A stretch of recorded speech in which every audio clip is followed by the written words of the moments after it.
अस्सलामुअलैकुम आदाब। उम्मीद है कि आप सभी लोग अच्छे होंगे। तो अभी हम पटना की सरजमी पे हैं और आपको मैं एक ऐसा इदारा, एक ऐसा इंस्टीट्यूट दिखाने जा रहा हूँ जिसका ताल्लुक मौलाना अबुल कलाम आज़ाद से है। यानी उसके स्थापना में मौलाना अबुल कलाम आज़ाद ने एक अहम रोल अदा किया था। तो कौन सी वो संस्था है और क्या उसका रोल है, तो चलिए हम आपको दिखाते हैं। तो मौलाना आज़ाद ने जिस संस्था की बुनियाद डाली थी वो हमारे इस तरफ है। इस जगह बुनियाद नहीं डाली थी, बुनियाद इसकी डाली गई थी पत्थर की मस्जिद यानी सुल्तानगंज इलाके में, और फिलहाल हम हैं फुलवारी शरीफ के इलाके में। तो आप लोग अगर नहीं जान रहे हैं कि किस संस्था को देखने के लिए हम आए, तो चलिए हम आपको दिखा रहे हैं अपोजिट जाकर। ट्रैफिक काफ़ी जाम है तो रास्ता देखकर पार कर लेते हैं जल्दी से।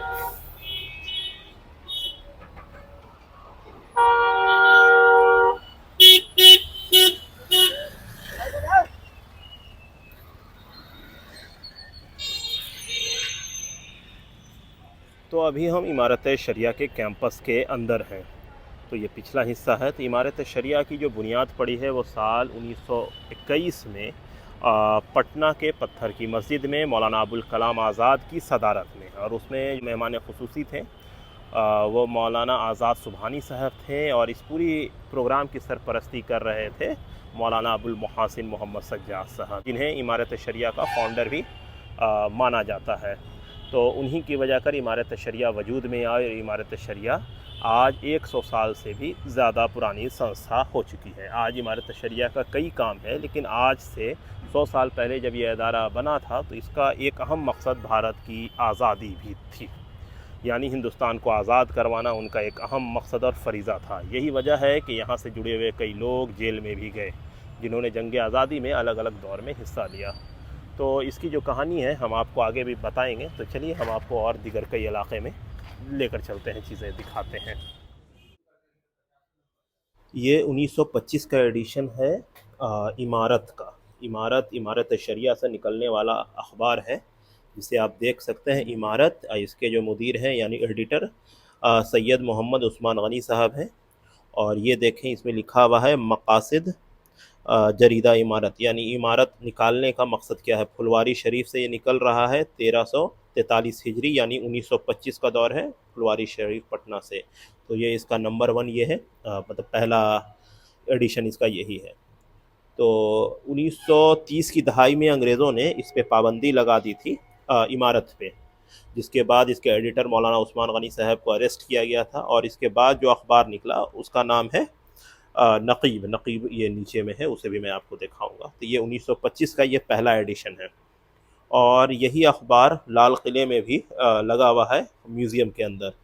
जो आज़ादी के दीवाने के नाम से लाल किले के अंदर भारत सरकार ने म्यूज़ियम बनवाया है, तो उसमें इस इमारत अखबार की भी एक पर्चे को लगाया गया है। मौलाना उस्मान गनी साहब का नाम है उसमें, कि उनकी सरपरस्ती में ये अखबार चला, और जिसके बाद अंग्रेज़ों ने उस पर पाबंदी लगाई और इसके एडिटर को जेल में भेजा। तो बाद में बहुत सारे लोग इससे जुड़े रहे, तो मैं वही आपको दिखाने की कोशिश कर रहा था। और भी चीज़ें इसमें हैं, जैसे ये अखबार का एक अंदर का आप कंटेंट देख सकते हैं।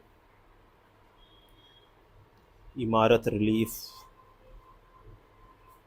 तो इजलास जमीयत उलमा बिहार, और ये 1937 का इमारत इमारत शरिया से निकलने वाला अखबार नकीब है। जब इमारत पे पाबंदी लग गई थी तो ये अखबार निकला जिसका नाम नकीब है।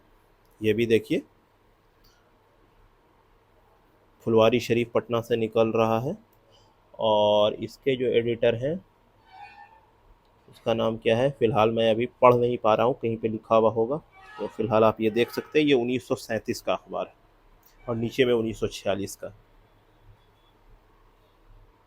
तो ये आप देख रहे हैं नकीब का मौजूदा एडिशन। अब थोड़ा सा इसका जो कागज़ है वो थोड़ा सा कलर हो चुका है, और अभी इसके जो मुदीर हैं वो यानी एडिटर मौलाना सनाउल हुदा साहब हैं।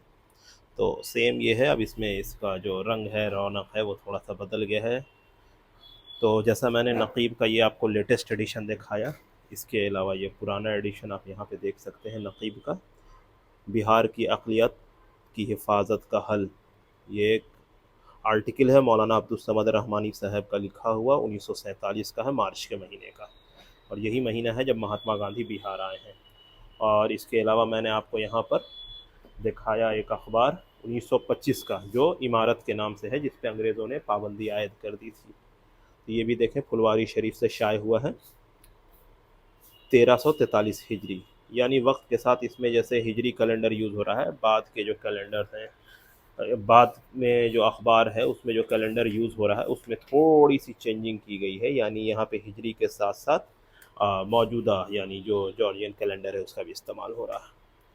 तो थोड़ी बहुत चेंजिंग आ जाती है वक्त के तकाज़े को पूरा करते हुए। सो ये वही हो रहा है। और ये नक़ीब का बैंक डिटेल है, और मोबाइल पे मंगवाने के लिए ये है, इस नंबर पे आप उनसे कांटेक्ट कर सकते हैं, इस पे आप पेमेंट कर सकते हैं। असर की अज़ान होते के साथ ही नक़ीब का दफ्तर बंद हो गया, तो फिर मैं आया फुलवारी शरीफ के अंदर इंटीरियर इलाके में जहाँ पे खानका और दरगाह है। तो वहाँ पर हाज़िरी देने के बाद मैंने सोचा कि अपने ब्लॉग को कंप्लीट करें। तो वैसे में मुझे एक ऐसी जगह की तलाश थी जहाँ पे मैं बैठ के कम से कम वीडियो बना सकूँ, क्योंकि फुलवारी शरीफ का इलाका इतना कंजस्टेड है, इतना शोर है, इतनी भीड़ है कि 2-4 मिनट का वीडियो आप जिस चीज़ पे गुफ्तगू और जिस चीज़ पे बात करना चाहते हैं वो नहीं कर सकते। बहरहाल तो मैं एक शॉप में बैठा हुआ हूँ जिसका नाम है पीएफसी ही है ना। तो यहाँ पर बैठ के मैं कुछ चीज़ों पे बात करना चाह रहा था। वो वही बात थी, जैसे मैं अभी इमारत शरिया की तारीख़ की बात कर रहा था कि 1921 में उसकी बुनियाद मौलाना अबुल कलाम आज़ाद की अध्यक्षता उनकी सदारत में हुई, और जो सज्जादा नशी हैं वो खानका मुजीबिया फुलवारी शरीफ के उस वक्त के जो सज्जादा नशी थे वो उसके पहले सदर बने, या जिनको आप कह सकते हैं अमीर शरीयत, और जो नाजिम बने वो मौलाना अबुल मोहसिन मोहम्मद सज्जाद साहब बने। तो ये एक रोल रहा, और यही वजह रही कि मौलाना अबुल मोहसिन मोहम्मद सज्जाद साहब का 1940 में जब इंतकाल हुआ तो उन्हें बाग़ी मुजीबिया फुलवारी शरीफ में मदफून किया गया। लेकिन आज के डेट में जो हाल है उनके मज़ार का वो आप देख सकते हैं, बहुत ही बुरा हाल है। अभी मैं वहाँ पर भी हाज़िरी देकर आ रहा हूँ। तो कहने का मतलब ये है कि इमारत शरिया का इंडियन फ्रीडम स्ट्रगल में, नेशन बिल्डिंग में एक अहम रोल है, और ख़ास के आज़ादी से पहले 1925 में उनका अखबार निकला, जैसा मैंने आपको वो भी दिखाया। इसके अलावा जब वो अखबार 1931 में बंद हो गया तो 32 में नक़ीब निकलता है। नक़ीब आज तक जारी है, उसका एक अपना अहम किरदार, अहम रोल है। इसके अलावा इमारत शरिया ने 1937 में इंडिपेंडेंट पार्टी बनाई, और इस पार्टी ने बिहार में सरकार कायम की थी। बैरिस्टर मोहम्मद यूनुस साहब उसके पहले प्रीमियर यानी प्रधानमंत्री, जो आज के डेट में चीफ मिनिस्टर का पद होता है, वो बने। फिर इसी पार्टी ने 1946 में भी चुनाव लड़ा, लेकिन उन्हें हार मिली। लेकिन उनकी जो अलाई पार्टी थी जिसका नाम था मोमिन कॉन्फ्रेंस, तो उसने 6 सीट जीतने में कामयाबी हासिल की।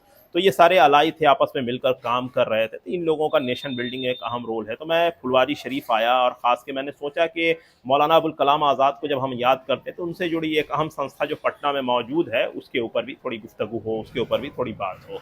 तो हमने एक कोशिश की आपको इमारत शरिया की एक बेसिक झलक, एक बेसिक जानकारी दिखाने की, और साथ में मैंने उनके फाउंडर मौलाना अबुल मोहसिन मोहम्मद सज्जाद साहब की मज़ार भी दिखाई, जो बाग़ मुजीबिया फुलवारी शरीफ में है, और किस बुरे हाल में है वो आप देख ही सकते हैं। तो ये नहायत शर्म की बात है कि हम अपने अकाबिर, अपने बुज़ुर्ग, जिनके क़ुरबानी की वजह कर इस मुल्क में हम आज़ादी की सांस ले रहे हैं, इस मुल्क में हम हैं, उनका हम क्या हाल कर रहे हैं। तो ज़रूरत है जो ज़िम्मेदार लोग हैं वो आगे आएँ, इस चीज़ों को सुधारने की कोशिश करें।